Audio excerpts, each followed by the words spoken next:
Welcome back to another episode of SuckcessFull, the podcast. I'm one of your hosts, Blake, and joining me, I'm one of your other hosts, Justin. And this is the podcast all about the not-so-subtle truth about success and the art of sucking less in pursuit of it.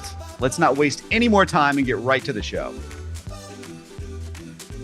I have an interesting story to kind of kick us off today, Justin. Well, hang on. Before you do that, I just want to say that today, is it me or is the cactus accentuating me even more today? I feel like it is. We found out today that I can move, and just for the audience here, just for a little bit of fun, so we can go like, whoa, whoa. You look like an alien spaceship, like. That's the look I was going for today, the alien spaceship look. So as we get into our topic today, it'll be very appropriate when Blake goes over in a second here as to why that's important to sometimes be an alien spaceship. Love that. All right, Tag, you're it. When I was living in Los Angeles, this was right around the time I first moved out there. I was working on a set and they were in the process of setting up. It was supposed to look like a police office. I guess they had rented this space that was sort of set up like a set, but it's very bare bones. So essentially you rent this space, you go in there, you put up your lights and you have certain furniture and things in there, but you have to go in and put all the decorations. There'd be like empty desks and nothing else. So they would have to literally put everything on the desks, everything in the room, those types of things. As they're setting up, the gaffer was putting up a light and it was like a smaller set. So we didn't have as many production assistants or like grips and things on this set. So he's setting something up. And one of the other people asks him for help. He goes to do whatever because they were rigging this other light up out of the ceiling to make it look like there was light actually coming in the ceiling from like those fluorescent lights. Yeah. Well, this one, and it wasn't a big fancy light or anything. It was just like a regular Kino flow is what they're called. So they're these big rectangular lights. I don't know what happened, but they did something and it started tilting and it was going to fall over because they hadn't put a sandbag on it to hold down the stand yet. Okay. So I don't know if they yanked the cord or what it was, but it started falling. So I grabbed it to keep it from falling. That was just like my natural reaction being on so many sets and working as a producer on low budget shit. It's just like, oh, fuck, the light's going to fall. Like, grab it. Yes. The gaffer comes over and gives me the dirtiest look. And he goes, "Who the F are you?" And I'm like, whoa.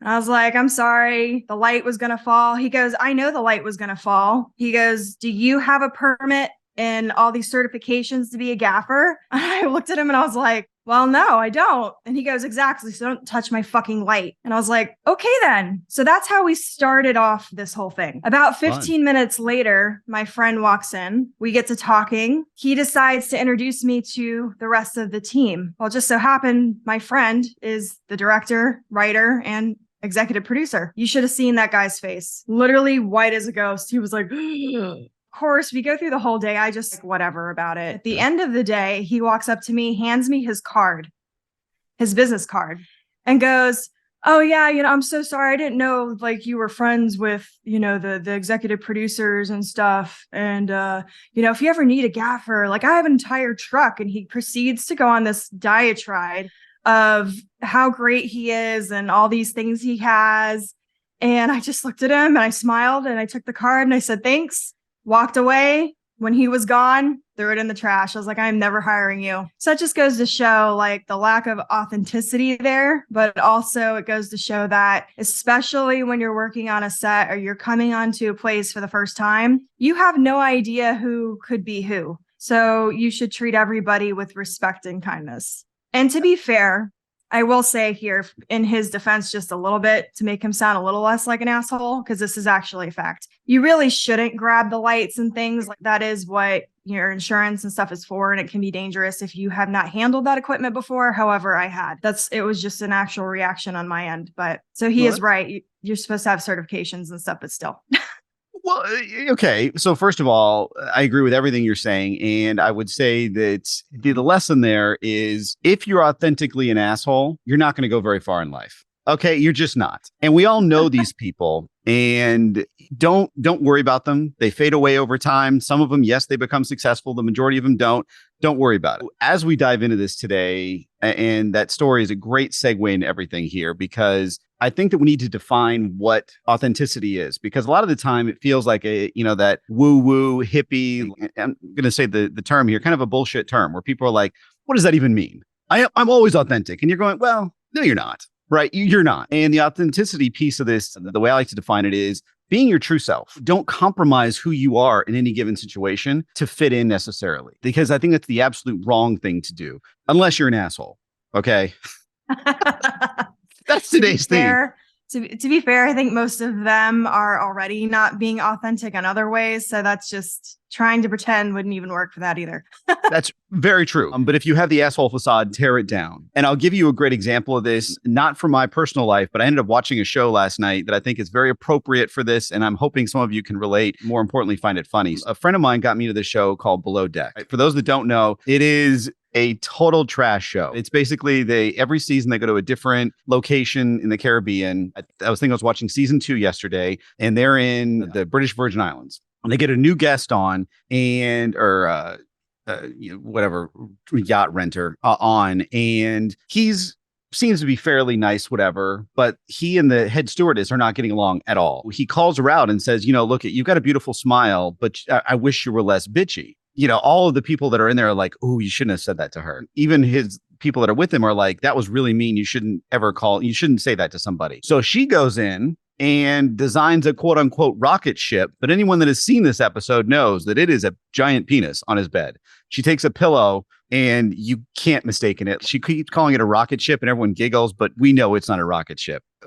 My point here is, if you have deficiencies, if you have these things that you're struggling with, you don't necessarily aren't good with people, or you are stuck in a way where you're with somebody that you don't necessarily like, or you're just not going to get along with, it's better to call some of these things out than let it get to the point where you have to build a rocket ship for somebody. Call it out and say, look, one of the things that I think works so well is, we all know this because there's going to be someone out there that's going to tell you it's always rainbows and sunshine. It's not. Like, I am not that person who's always going to be like rah-rahing. Sometimes it sucks. Now, there's a lesson there and you learn from it, but you got to acknowledge sometimes it's going to suck. Whenever you're dealing with someone that's difficult, it's sometimes nice to say, look, I know we're not going to see eye to eye on this. And if they get defensive and they're going to be like, what do you mean? Then you're absolutely right. And you're taking the higher ground and just literally say, look, whatever, we got to get through this. Let's just work together. If we can't, fine. Perfect. We'll figure another solution out, but call it out and don't just let that tension build and everything else, because it's not good for anybody. And everyone knows it's a facade and knows that it's fake. Part of being your authentic self is not hiding all that stuff, is calling it to the surface, calling it out, and being the adult in the room, the mature person, saying, look, we're not all going to get along, because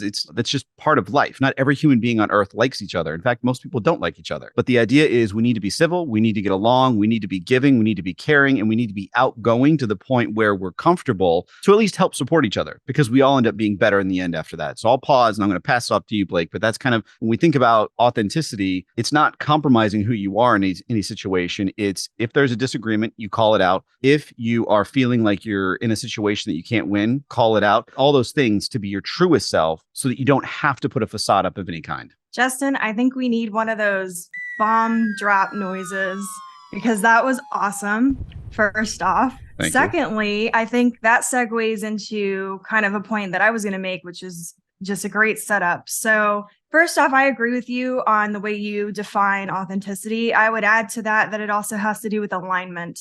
And so what you're talking about of like, okay, if you don't have certain strengths, a lot of people think that they have to either shove that side of them down and hide it or ignore it, or they think that they somehow have to separate it from themselves, which is impossible. Yeah. So the true way to really come into a full authentic self is to embrace all aspects of that, which comes to my second point, which is kind of, in order to do that, you have to be self-aware, but you also have to create healthy space for that.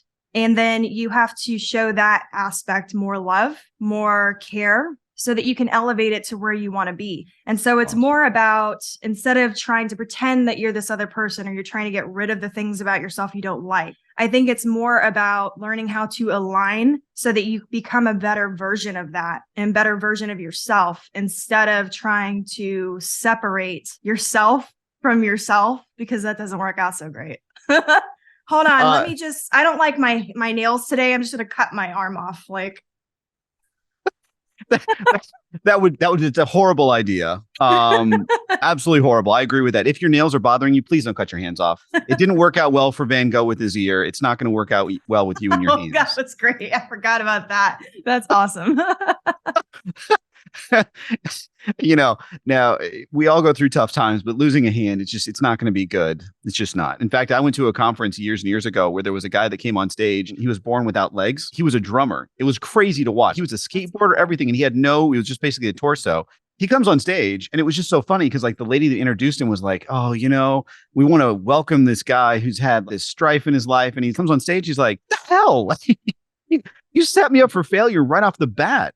You're not supporting me. He's like, this is what most people think of when they look at me. I don't want to be perceived that way. I'm trying to do everything to show you that I'm not, that I can do all these things. And he shows this video of him skateboarding. He's playing drums. He's a music producer, all these things. It was really inspiring to see that. And to him, what's the right word here? I guess the sympathy play doesn't bode well for him. And so he tries to come out even more on top because he knows he's dealing with the deficiency there that most people are going to perceive him that way. I thought it was really neat to have him come out and not mask it, just say, look, I'm not this way. This is who I am. No one can see him that way again, which is I think a really neat thing to do. And one story that I've got that relates to kind of what you're talking about here is because I think intent is everything too. People are very easily offended, but if you know the person and you've worked with them for a while, and let's say they just say one word and you all of a sudden cling to that one word, it's intent as well. It's not just the word. And there are certain words that you should never say. I agree with that. But for instance, so I was working I was at a factory tour at a facility. And we were talking and I said, this area looks ghetto. Like it just doesn't look good. I don't know what you guys are doing over here. And the site manager looks at me and goes, that was the most offensive thing you could ever say to anyone in this building. And I'm like, what? Like that's the most, I mean, I get how that could be offensive, but that's the most offensive thing oh yeah, they could have said. I can think of at least 6 other things that would be more offensive. Exactly. So that's my immediate reaction. I'm like, wait a minute. Let me challenge that for you. How about this one? No, anyways, his point was, he's like, do you know the genesis of the word ghetto? And I'm like, yes, I do, but we don't use that. I mean, it was for Jews in World War II. It was not a good thing, but it's evolved to mean. Wait, what? I didn't know that actually. Yeah. So basically the Germans would put all the Jewish people in ghettos. That's what they were called. And so that's how they segregated them. And so the term came to be synonymous with kind of a downtrodden, a plighted area, that kind of thing. And so over time, though, it's evolved, right? It just means something that's not nice. And I'm like, well, if we're going to go back to the definition from 1938, I can't help you there. Like, that's not what I'm using it for here. I took a lesson from it and I realized that certain people are going to cling to certain things, but I also realized that was never my intent. And so I did apologize, but what I said was intent has a purpose. If you were going into this, you need to also be aware of if someone's being truly authentic to you and conveying certain things, look at the intent behind it too, because especially if they're not trying to be offensive, it's much better for you to not get offended by it. Now, sometimes it can be hard because you may already be in a bad mood. You may be defensive. You may be in a weird headspace, whatever. But the more you take it as either criticism that's constructive, or you take it in a way where you can then learn from it, your stress levels go down. Then later you guys can talk about it and say, look, this meeting that we had or whatever, I didn't like when you said this, but let me tell you why I didn't like it, as opposed to that's the most offensive thing ever. And I'm like, well, all right, for a guy that can talk a lot, I'm sure I can come up with maybe even more than 6 more offensive things. I take your challenge, sir, and let's go. Well, I think that gets into perception too. Unfortunately, a certain level of your authenticity is going to be tied to how people perceive that authenticity. And sometimes the problem lies in the fact that we don't always come across the way that we're intending to come across. And I have a great example. This is going to make a lot of people laugh, especially because a lot of people watch this show. One of my old clients, this is right around the time I first started getting to know them. And she walks into the office one day, and I don't know how we got on the topic, but she goes, have you guys been watching Yellowstone? And everyone's like, yeah. And she goes, yeah, it's a great show. And everyone's like, yeah, it's a great show. Da, da, da, da, da. She goes, yeah, we're a lot like the Duttons. That's not a compliment, by the way. I know. I'm like, oh my God. These people kill people. They brand. Anyway, I'm looking at her and I'm like, did we watch the same show? Are we talking about the same show? And what's weird is everybody else was like, yeah. And I was like, wait, what? Flag on the field. Yeah, timeout. I mean, I think it was because they owned a farm and they also had a business, but like they I mean, that's the only thing I can come up with. But I was like, that is not, I think, what you're, because they're essentially like a mob. I mean, you become part of the ranch and you can't leave. And I was like, It's a I don't cult. It's a understand. gang. It's all of it. Yeah, so I was just like, I don't understand why you would want to compare yourself there. It's like when people think that hangover movies, they're like, oh yeah, that's great. Or what's another? The Sopranos, that's a good one. Where people are like, I want to be more like the Sopranos. I'm like, you do realize this is the mob? What? You realize in one episode there were 7 felonies, right? That's not a good. Yeah. I had a boss one time. He was a very stoic, very serious individual, but a guy that you could just like, but he was never funny. Like he very rarely cracked jokes. But one day we were in a meeting and he was asking something. We were going over some metrics and someone said something. He goes, you can interpret it 2 ways. And he puts his hand up and everyone pauses and he goes, hang on. Do you like wearing orange? And the guy's like, what? He's like, do you think you look good in orange? And the guy's like, what do you mean? Do I look good in orange? He's like, if you can interpret it one way or the other, that means you can go to jail. Do you like to wear orange? And he's like, what? He's like, I don't ever want to go to jail. I want facts. I want it black and white. I don't want interpretation. Nothing. I don't look good in orange. And I was like, wow, that was extreme. I mean, he's being authentic to himself, but at the same time, it was very jarring and it disrupted the entire room because, I mean, I think it was a quality metric in terms of customer satisfaction. And so he's right. You can interpret it a couple ways. So, I mean, to give him credit, he was right. But at the same time, to go to the extreme of jail seemed a little far-fetched as well. And so I think that being authentic is ultra important, but it's also understanding your audience. And if you're jarring and you're a serious figure, like I was told one time that in a meeting, I was very intimidating. And I'm like, what? I'm 5'9". I'm not a big build guy. And it never occurred to me that I could be intimidating. I just didn't get it. And he's like, no, you're very intimidating. You talk really fast. You say a lot of big words and you're very confident. And so you have to realize that when you go into these meetings, people are going to be intimidated by you because of just the way you walk into a room. And I was like, what? It dawned on me. And so ever since then, I've been very cognizant of how I introduce myself, how I do whatever, because sometimes I'll play on that to see if it's true. And it's 100% true. If I walk in and I'm confident and I start right off the bat and I talk quickly and I look at them and I point out and use examples, people are like, holy crap. They get very reserved and drawn in. Part of being authentic, though, is understanding who your audience is and going for the reaction you want, not the reaction that you think you can give by doing what you're exactly supposed to do. Does that make sense? It does. I actually get told the same thing. People are scared of me or they think I'm going to be this mean. I don't know.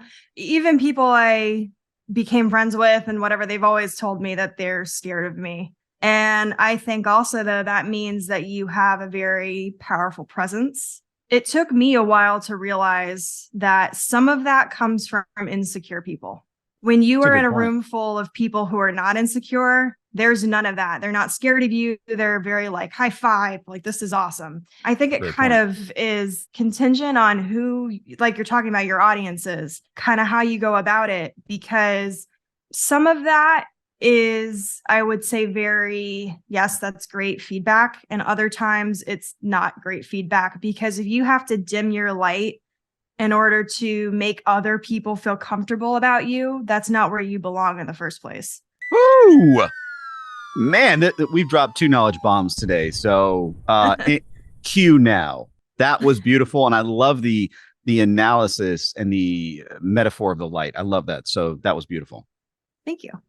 I think it's important, though, because we've talked about it before about being around people that give you energy, supporting that. And part of being your authentic self is, I think, not accepting those situations as being normal. So like if you go somewhere and everyone's critiquing you, and I remember when I first moved here, I felt like a fish out of water in Texas, because coming from the West Coast to here 10 years ago, it wasn't like it is today where there's a lot of West Coasters here. I was like one of the first to kind of, feel like a pioneer. I'm the first to kind of come over here, and plant my flag. And everyone's super nice, but I couldn't relate to a lot of people because a lot of them grew up in this, like I live in a smaller town right next to Houston and now it's all connected, but it was a weird, I felt like a fish out of water. And I remember when I first came down here and our neighbors from Louisiana, they were talking to me and they're like, oh, so where are you from? And I'm like, LA. And they're like, oh, what part? I said, Marina Del Rey. And they're like, where is that? Is that near New Orleans? And I'm like, LA? what? Wait, what? And You, so it took me a while to figure out they thought LA was Louisiana, like what? the state code. That's what I'm saying. Like it never But occurred who to me. Like, calls Louisiana LA? Is that a thing? apparently here, I've had it happen Oh, to me twice, and it is that's the weirdest. disturbing. They're That's nothing my point. alike. I don't like Louisiana. No offense to you all who live there, but Well, the weather, uh-uh. well, And Mardi Gras, uh-uh. well, it's just weird because no one on earth thinks of LA as Louisiana. No one. No. Your face is like, what are you talking about? I'm sure our audience is like, what? And they were so funny. And I'm like, no, Los Angeles. And it was immediately that recoil. Oh, he's one of them. And Oh. and it made me feel bad for a second, but then I realized I'm not the one who's weird here. I'm accepting you, accept me. You didn't really let me get into it here. We're so judgy a lot of the time that we perceive people. We want to put up all these walls and stuff. And rather than being authentic in terms of let's give them a chance, let them in, let's see what they can actually do before we start judging. And I think that is probably the most important skill that I've ever had in my life. Letting that in first. First impressions are important, but judge them and say, okay, is this opinion correct or not? And constantly go back and forth. Because for me, my authentic self is to judge immediately because I'm very protective of my light and everything else in there because I don't want to be surrounded by things that pull my energy away or are negative. However, in my experience, I've learned that a lot of people out there are great, but they're shy at first. And so it takes a little while for them to come out of their shells or whatever. And as long as you see progress, I'm open to it. But if it doesn't progress in a certain way, then I know I'm right. And I think it's important when you are addressing yourself, and especially in awkward situations, to realize it's okay that you are probably right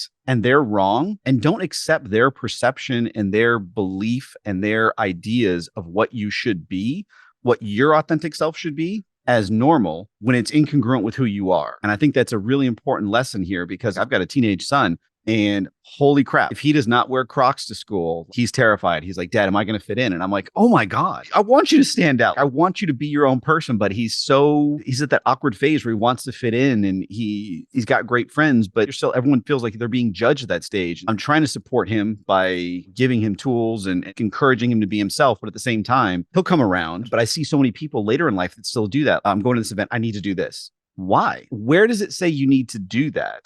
And I think that as long as you're constantly monitoring that and saying, look, I need to go to this for whatever, a work reason, a family engagement, a friend's wedding, whatever it is, and you're not necessarily wanting to go and you may not know anybody, be your authentic self in there. And if someone judges you, that's on them. And it goes back to what you said earlier. It could be a self-esteem issue. It could be a million things. But at the end of the day, don't feel worried about what you did unless you were rude, because we've all been there. But if you are Everyone feeling makes judged, mistakes. of course, you're human. That's part of the fun of this podcast is because we get to talk about our mistakes.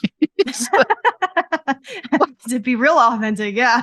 Exactly. And because I want you to learn from these. I want everyone to learn from this stuff, just like you do. And I want to promote good things, but I also want to talk about the things where I've messed up. And I've done this a lot in my life where I've put that barrier up too quick. And then I became really good friends with people. And I'm like, what the heck happened? But I've also let people in too quickly. And I was like, ooh, shouldn't have done that. It's that balancing act. As you are starting to really get in your own skin and feel comfortable there, which is so important, is getting comfortable with it. If someone judges you, don't take it personally.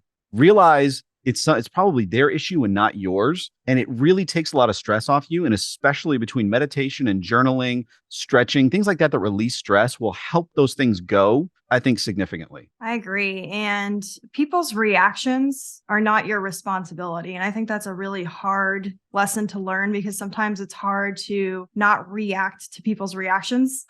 But it's an important part of being true to who you are. Justin and I keep talking about protecting our light, and we keep referring to it as light, but it's a power.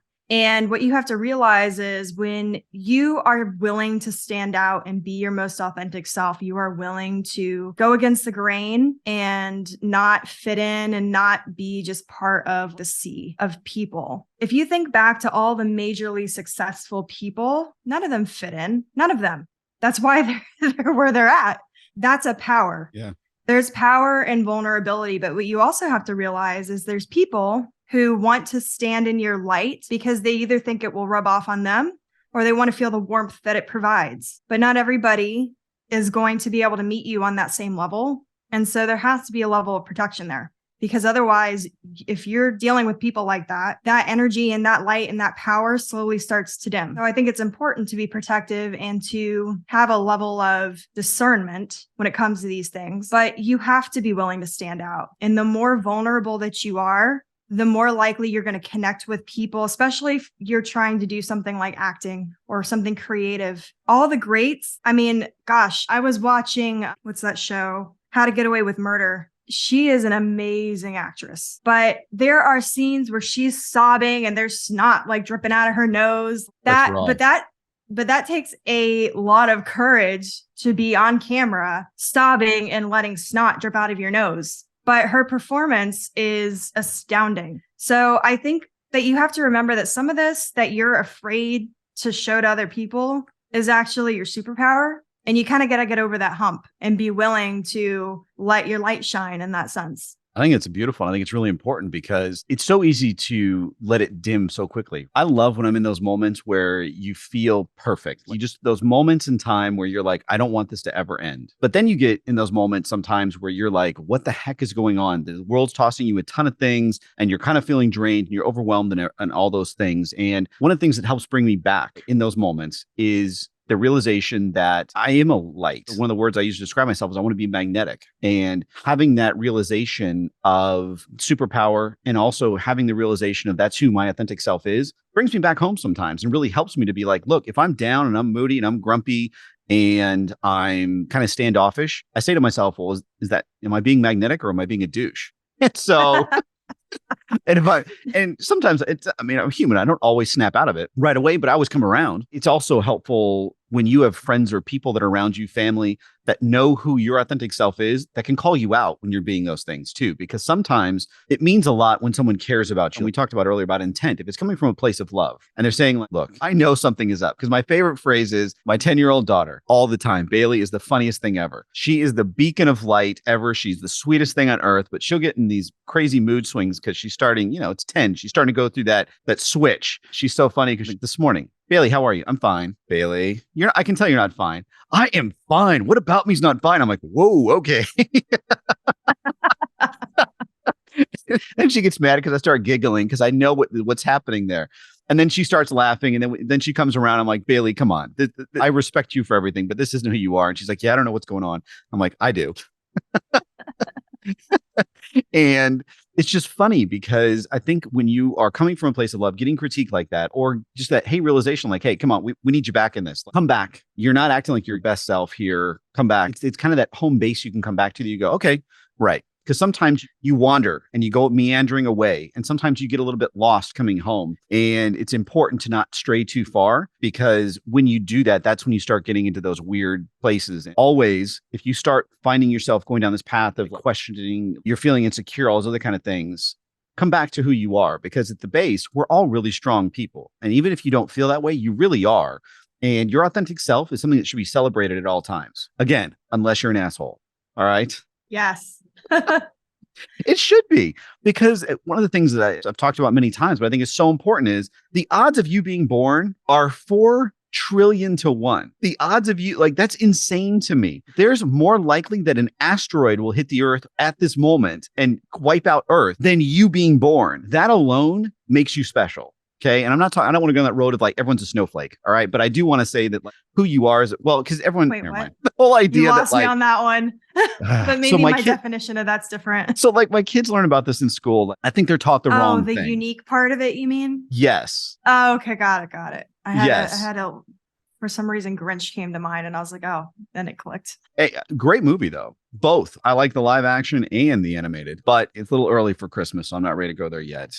But as we come back to this though, I think it's so important to celebrate who you are because you're very unique, not the snowflake unique. You're unique in terms of you're here for something, whatever it is, and it needs to be celebrated. And we need to take and do that more to each other. And also, if you see someone who's struggling with this, part of your responsibility is to help them as well, because we're connected. Humanity is connected. And the more we help each other, and I used this example on one of my blogs the other day, I sent a message out to we had a text chain going with a few friends, and it was like, Happy Memorial Day. And he wrote back, and I read it to Blake, I think yesterday. It was very interesting, where I struggle with this because I don't like war. I don't like all that, but I appreciate the fact that we have people protecting us and I want to honor them. And I'm like, okay, that was actually a really cool way to interpret this. And maybe it isn't something to be happy about, but maybe we should just be grateful. And so I changed my tone on there. And again, his opinion is valid, but it was just interesting. It's taking those little points in life and realizing, and it brings us back to our humanity, who we are, and part of your uniqueness, part of your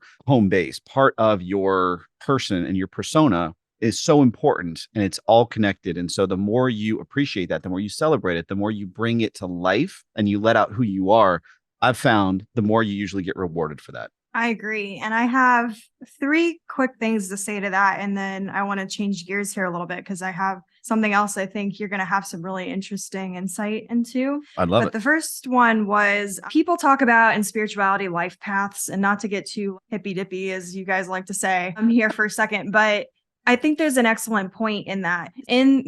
Like, I guess theology is that you come here for a reason. You have certain talents that stand out that you're supposed to essentially use to build up the collective, which is like the world. So you essentially would elevate the world to like its next understanding of things. Okay. But to that point, I think that oftentimes our major skills in life and in our career and in our success come from our vulnerabilities. So for example, I'm a really good writer, but in order to write really good, I have to write oftentimes about things that make me uncomfortable, or situations that make me uncomfortable, or things that are very painful.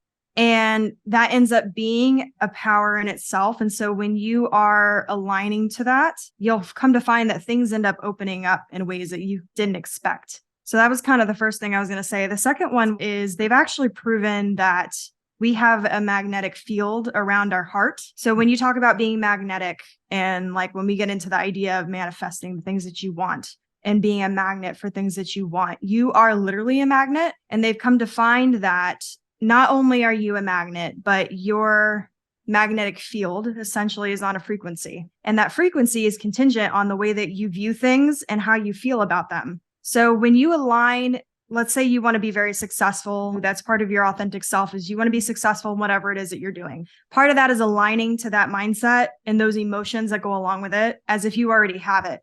And then being able to magnetize that to you. Because when you are confident and you're standing in your power and you're authentic, you attract confident, successful people into your life. Because confident, successful people don't want to have to give their energy to people who are not confident, who they have to dim their light to be around, who are negative. Yep. And it really comes down to whether you're spiritual or not, it comes down to science in the sense of whatever you put out is what you're going to attract back to you. I mean, that's just physics. So I think that's important. Now, to get into kind of a funny story, this brought me to another topic of conversation that it's funny because I've seen my sister grow over the years. But when she was little, she used to do 2 different things. The first thing was anytime she gave you a gift, she'd be very proud of herself. And she'd be like, you want to know how much I spent? We'd be like, how much? And she'd be like, $1. And she did that when she was little. And I'll never forget the one time when she was like, it was free. But we used to laugh because it was funny, and she'd get mad and she's like, it's not funny. And then we'd laugh more because it was more funny that she thought it wasn't funny when it was funny. It's cute. And now she still gets mad sometimes because she's like, I'm not funny. We're like, but you're hilarious. But that's part of her authenticity. And over the years, she's learned that being like that and being able to make those things funny is actually a power. And it's helped her meet people. It's helped her be more authentic with herself instead of being like, oh, I'm not funny. She tries to be funny, which sometimes fails, which is even more funny. So it's just embracing that has changed the way that she's viewed life and the way she goes about things. I love that. I think it's so important. I think we can all relate to it. And it's fun to watch it in someone else, though, isn't it? Yeah. It is. It's really fun. It's like, so my son is similar in the terms of that. It's funny because he's not shy around anyone else. Outside the family, he's very shy, but inside the family, like, he never shuts up. He says the craziest crap. He's bossy. He's hilarious. And he's 6 years old. I guess 7 now. Sorry. It's funny because if he gets hurt, he fell the other day, but his noise was so funny because it didn't hurt himself, but he stubbed his toe and he's like, oh gosh, darn it. Oh gosh, darn it. Oh heaven. Oh God. You know, see? You're laughing. That's awesome. And I mean, it's just the stuff that comes out of his mouth. He said something because he watches a show called Bluey, and it's from Australia. And he said it was a great Australian saying he said too, like, blimey or something. And I can't stop giggling. And then he got mad at me for laughing at him. And he's like, Dad, why do you always laugh when I hurt myself? And I'm like, I'm not laughing that you hurt yourself. I'm laughing that it's so cute. Blake laughed like it's hilarious. Like, you're just being this cute little dude. He's like, it is not. You're hurting my feelings. I'm like, I don't want to hurt your feelings, dang it. So I have to be more aware of when I choose to laugh. But I mean, little kid that stubs his toe, he's like, blimey, oh God, oh heaven. It's just I love that. That's awesome. it's hilarious. And I think that it's important to watch that evolution like you did with your sister. It's fun to see where you start and where you go. But I think that we don't do that enough with ourselves, though. It's fun to look back, like in my 20s. I thought I was so mature. I know I wasn't. You guys can all laugh. It's okay. I was not. I was so far off. I think my mom just fell out of her chair and died. What? You thought what? But as I look back, I've watched my evolution of things and I still have a long way to go, but it's fun to look back at yourself too and see what was important back then. What were you afraid of? What held you back and all those things? And I think that part of identifying yourself and really the growth aspect of it there is being able to identify, look, that used to be a barrier. It's not anymore. And to celebrate those things because it's fun to, I guess the right word is celebrate, but to really embrace, maybe that's the right word I'm looking for, to embrace those moments that gave you strife that you overcame and that you don't have to worry about that anymore. My oldest son was afraid of the ocean forever. We are ocean people. I live on the ocean. I don't ever need to see land again kind of person. The first time he went in the ocean, he just cried. He screamed and cried. He was like 2, just hated it. And finally around 6, I took him surfing and it took him 3 days to get out there. He hated it. He finally went out, but once he was on and caught the first wave, he never looked back. And now all he wants to do is go to the ocean. It's fun to watch that evolution of these things that I can't believe I was afraid of that, or this held me back or whatever. And I think that, especially when we talk about success, your success, the part of what you said earlier, I think really resonates with a lot of people in terms of the fact that they aren't normal. They do stand out. They're very unique. Part of being successful, what we always forget is you can't be successful unless you failed because it's a yin and yang. There would be no 2 words if it was just something. You have to fail. You have to learn. You have to make mistakes. You've got to do all these things to get successful. And part of finding yourself and being comfortable with yourself is you're going to fail at it sometimes. You're going to be like, oh my gosh, I can't believe I did that. And you're gonna have all these weird emotional things. But the more resolute you are and the more confident you are in getting to that core, the world opens up to possibilities that you can laugh about stupid stuff again. You don't take yourself so seriously. You have fun with more people. And to use the word of the day, I think there's 2, and magnetic is one of them. But you also start attracting those things because what you were saying earlier in terms of not only your heart and everything like that, but part of energy, proximity has power. Energy attracts energy. That is physics as well, people. It feeds upon itself. And so when you're around people that are like you, part of the reason you feel so good and you feel free is because it is actually energizing you, literally, not metaphorically, not like spiritually. It's actually giving you energy because it's reciprocating and feeding upon itself. Because what's one of the rules of physics? Energy can be neither created or destroyed. However, it can propagate upon itself. Deep stuff today. I mean, we've never talked math here before, but I'm excited we talked math. To get into another aspect of physics here, so it also states that anything that happens, there has to be an equal opposite reaction. Mm-hmm. So that being said, when you're talking about the 2 aspects of failure versus success, I think what people miss is kind of what I was talking about in the beginning is like they try to separate or they try to do one or the other. There is no doing one or the other. What the key is actually learning how to use them symbiotically together to elevate instead of trying to be one or the other. When you try to be one or the other, you're out of balance. Absolutely. And I think that is beyond key. And that's part of going back to your base, though, because once you understand and you're comfortable with this, it's easier. It's if you're questioning it all the time, it's fun. I'm going to bring up a teenager again. Think back when you were a teenager. There's maybe a handful of kids that I knew that were resolute. I'm going to be a doctor. I'm going to be this. They were very confident. They knew exactly who they were. I thought I knew what I wanted to be. I changed it 50 times. Like I floated through everywhere. I knew I always wanted to be a comedian and then things change, stuff like that. But the point of it is that that's an awkward phase because you're trying to figure all this crap out. You're going through this change in terms of you're becoming an adult. You're going through all this emotional stuff, but you're also not entirely sure of who you are inside. And you're constantly questioning and you're feeling pressure, all these things. And then once you're through that stage, part of what makes adulthood so much fun is getting to the point where you're comfortable with that you understand, here's where I am, here's where I need to grow, and here's what I've learned so far, and let's go crush it. Well, I think one thing that's cool about kids is that they often will do things without fear of how they're going to be perceived. And it really does come down to perception. Is when you're a kid, you're kind of less, I guess, aware of that. As you get older, those perceptions mean more to you. It changes the way that you act and interpret things. But I think that's also one of the debunking myths here about it, is that your authenticity also shifts as you get older. And then it continues to evolve because you continue to evolve. There's no point when you're like, I completely know myself, I'm done.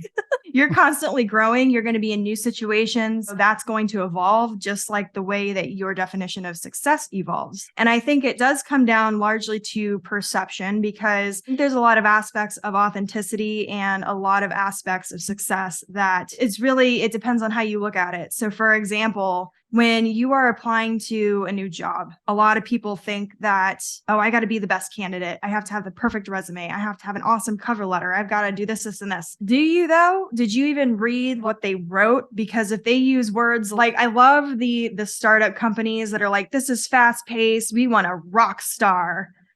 If they say they want a rock star, that's usually a huge red flag. That means that you're going to get paid like shit. They don't care how many hours you work, and they expect you to do 50 million jobs that are from 10 different departments. That's usually what that means. So nailed it. Do you want to align with that?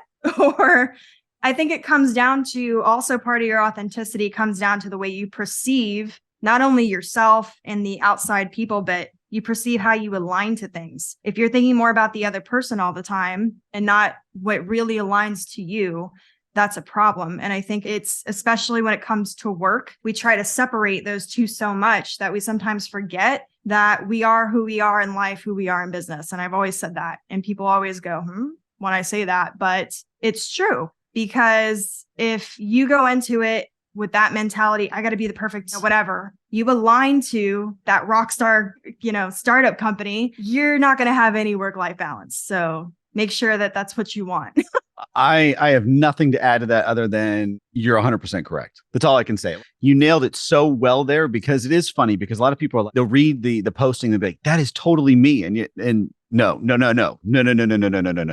Exactly right. Because they're going to treat you working there as a privilege, whereas having you should be the privilege, not you working there being the privilege. That is probably said. Thank you. Well, you too. And I got to tell you, if you took nothing else away from today, please, if you're out there looking for something or you are posting a job, stay away from some of those buzzwords, because one, they're douchey, and two, we all know what you really mean. You're gonna be underappreciated, underpaid, and overworked.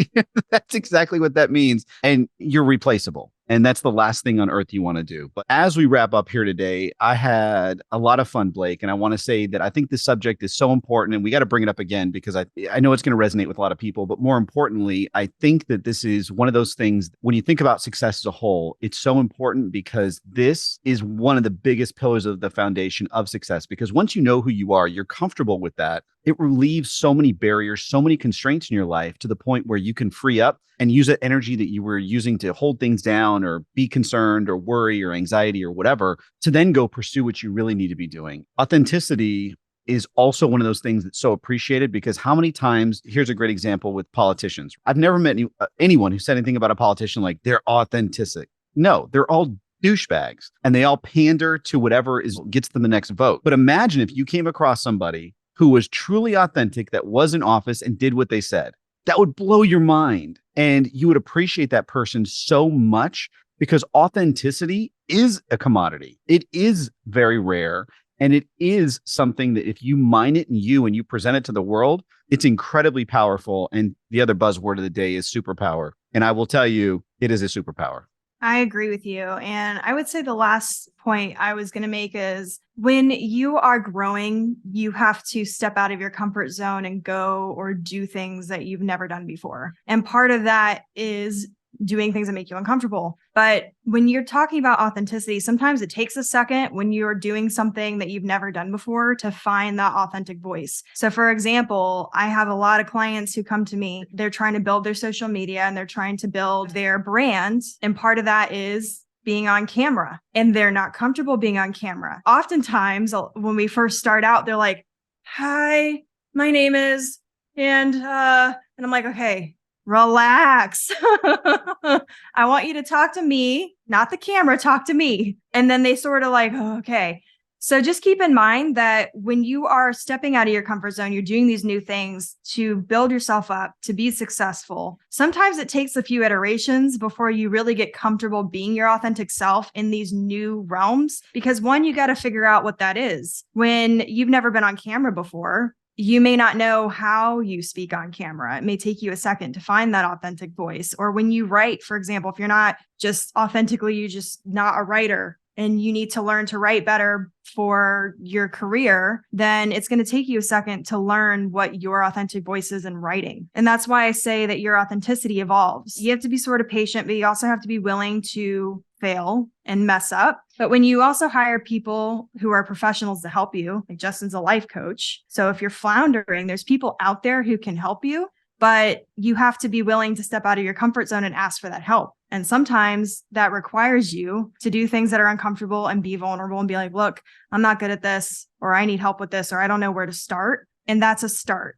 is learning how to get started sometimes in that aspect of how to be more authentic in what you're doing when you're growing and you're doing something new. Insane. That was great. I could not agree more. And the plug is always appreciated. And like what?